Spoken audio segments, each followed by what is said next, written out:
I'm going to read from Whispers from Eternity, Yogananda's book of prayer poems.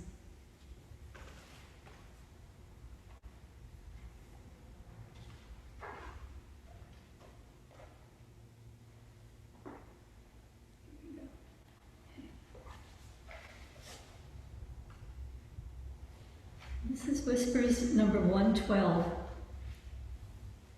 Demand for union with the Almighty.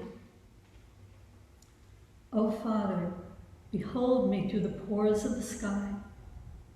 Smile at me through the twinkling stars. Strengthen me through the sun. Calm my feelings through the moon. Caress me through the breeze. Love me through my love. Throb in me through my heart. Breathe thine immortality through this mortal frame of mine. Speak through my voice. Help others through my hands. Use my mind to inspire them. Breathe through my breath. For within this fragile vial, thou alone canst sing thy complete eternal song.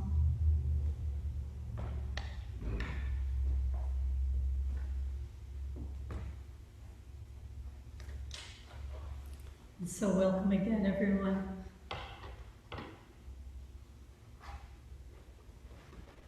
So, I'd like to start with talking about meditation. You know, it's really important that occasionally we need to be alone with God. Only as His awareness deepens of God's silent inner presence can the waves of His mental and emotional restlessness be stilled, and the boat of one's life be steered serenely to the divine shores. More important than duration of meditation is its intensity.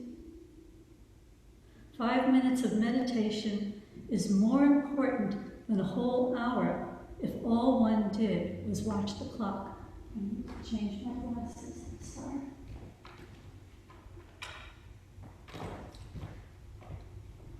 And that might seem kind of strange to be saying that, but actually what Master is telling us is that we don't want to do meditation as a chore. We don't want to do it as something that we roll off our tongue or our inner sense just because we're supposed to be doing it. We want to be doing meditation because we want to tune into the divine. And some days we're really able to do a long meditation, and that's wonderful, it's a blessing. But some days we don't even want to meditate.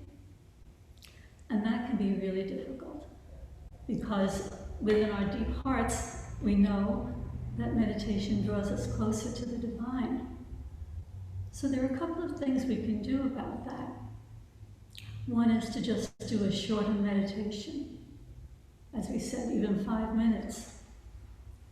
Another is to really tune into the divine by talking to God, by talking to Master. We don't always need to be doing a specific technique. It's wonderful to do a technique. It really helps us. It helps us to quiet ourselves and also to go deeper within and experience the divine. But it's really important to know that just sitting with the divine, just sitting with God, is more important than just walking away and doing nothing and saying, I just can't do that today. Okay? So one of the things that's helpful is the moment you assume the meditative posture is to enter into the heart of your spiritual practices. To the extent that you can, you want to discipline your mind to be focused and also discipline the body to remain still. And concentrate your entire being on the upward flow of your spiritual aspiration. This is really helpful when we're doing the Hong Saw. When we do the Hong Saw in meditation, we're inhaling and we're noticing the energy moving up the spine. And when we exhale on the saw, it's coming down. So we're inhaling Hong, exhaling saw, and following that energy moving along the spine. And sometimes people begin to think about meditation as, oh my, I have to do that. That's part of what I'm supposed to do. And the truth is, meditation is the way out of bondage, not into it. So if you think about meditation, not so much as something I'm supposed to do, but it's something that really is very helpful to me and really can take me into communion with the divine, and thereby gain blessings that help us in our everyday life. Meditation calms the mind and silences the ego's demands. It's much easier to tune into reality at all levels because meditation gives one authority over reality. Isn't that interesting? Sitting in meditation and letting the mind wander here and wander there and have a nice little dream along the way is a way of scattering the mind, a way of scattering the energy, a way of scattering the bliss. But when we focus in meditation, we allow that bliss to arise within us. And even if you're not having a vision, some people have visions when they meditate, even if you're not having a vision, if you're really concentrating on letting that energy come up and down the spine with the Hong Saw, you're really racking up. You're racking up lots of blessings for yourself and ways of dealing with your life. After a deep meditation, the world seems filled with new wonder. Colors are more beautiful. Music is thrilling one more deeply. All things seem vibrant with joy. The more deeply one lives in the joy of God within. We want to spend some time with God within. What else do we have to do? We have a million things to do in our lives. We have so many commitments and all. But if we're doing it alone, things can happen, things can come out well, things can be produced through us. But doing it with God is a whole other story, a whole other picture. And one of the things that meditation teaches us or helps us is to be centered in God. Try this. Whatever you're doing, right now you're listening to me, but whatever you're doing, when you get up, when you leave, take God along with you. And one of the ways to do that is to be aware of the breath. You can be breathing in, breathing God in, and letting God flow through you as you breathe out when you're doing various tasks. We don't have to confine ourselves to sitting in front of an image in order to be in communion with God. And if you can, if you wish to try this, you'll be really interested and I would even say elated to realize how close God really is to you. God is always with us. There's never a moment when He's not. Sometimes we might wish there's a moment when He wasn't because we might want to do something that He might not like us see, but He's always with us. And what is most beneficial to us is to believe that and to connect with that. Have an ongoing conversation with God throughout the day when you're driving your car. Sometimes we like to chant in the car. It's a wonderful way of connecting with God. All the chants are glorifying the divine, are being given to the divine. All the chants are a divine gift to us, that we have them, that we chant them, that we hear them, that we feel, again, that energy moving upward and moving downward.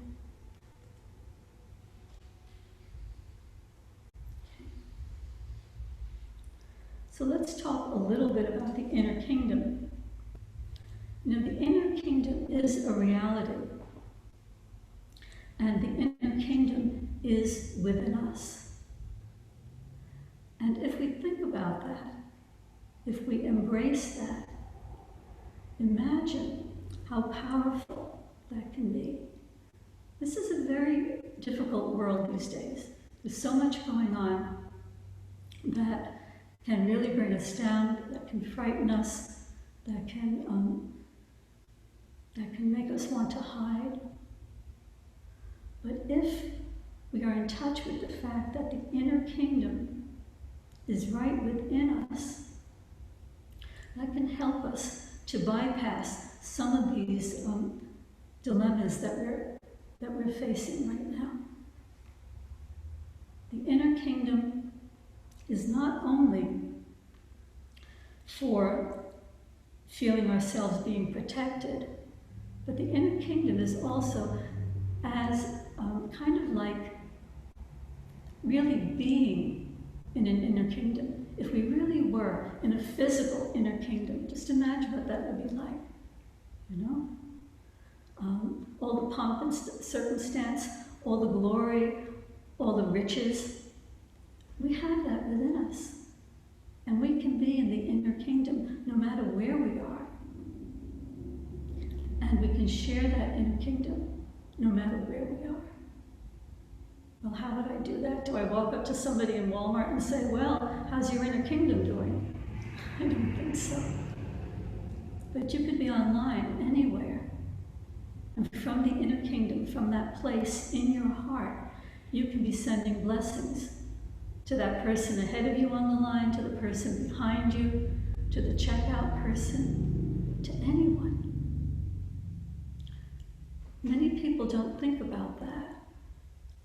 Sometimes I don't think about that. I think about what I'm going to eat for dinner. You know, what time is it?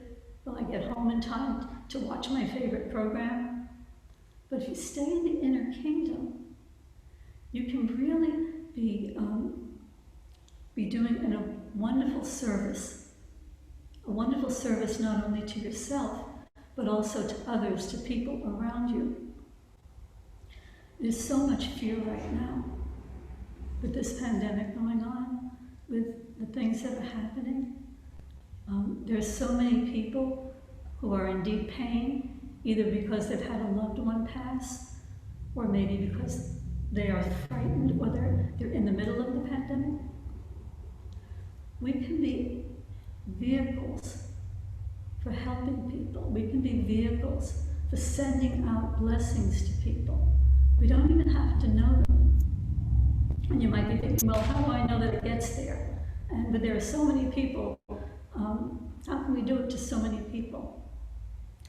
You have to remember, God is infinite. The divine is infinite. God's kingdom is infinite. It exists everywhere. And sending out a blessing to people, sending out a wish for people to be calm, to be peaceful, to be healed, whatever that wish may be. It really goes out. It doesn't just stay in here. It really goes out. It moves out. It touches. We don't know how many touches it takes for someone to feel it. We don't know how many touches it takes for someone's situation to be turned around.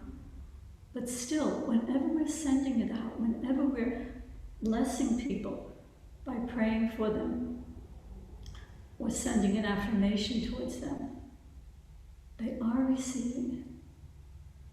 Our prayer, our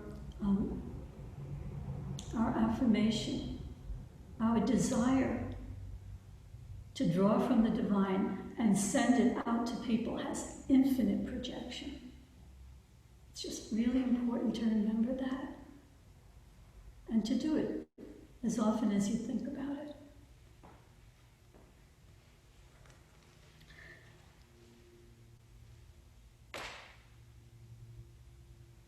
So there's a saying that says, "Be still and know that I am God." And what is it in us that's saying, "Be still and know that I am God"? It's actually our own heart commanding us to be still, to let us collect our true calmness and let us know that that's where God resides. God resides in calmness. God resides in peace. God resides in love. This is the purpose that we have of having long chants and deep meditations at time. Taking a chant and chanting it over and over and over. Often we do that here at the center, and it's fun to do that. It's wonderful to do it with people. But also you can do that yourself. We have some CDs that have chants on it, or you may know some chants by heart. Or perhaps you even have some chants already. Every now and then, take a chant. One that you really love, one that you really feel attunement with. And then use that chant. Chant it inwardly, chant it outwardly, chant it in a whisper, chant it as loud as you can go. Really connect to it. As you connect to that chant, each of these chants are blessed. Each of these chants have been written, most of them by Swami Ananda, some of them by Yogananda, and there are other chants that are written by other holy people. When you're doing the chant, you're really embracing holiness. You're really embracing a wonderful opportunity to fill your heart and to fill other hearts. And speaking of hearts right now, before I close, I just want to mention that during this time of the pandemic, sometimes we go through periods of real fear. Sometimes we go through periods of anxiety. Sometimes we go through periods of, wanting to go to bed and not get up until this is all over. What you can do is any of what we mentioned before. You can meditate. You can use an affirmation.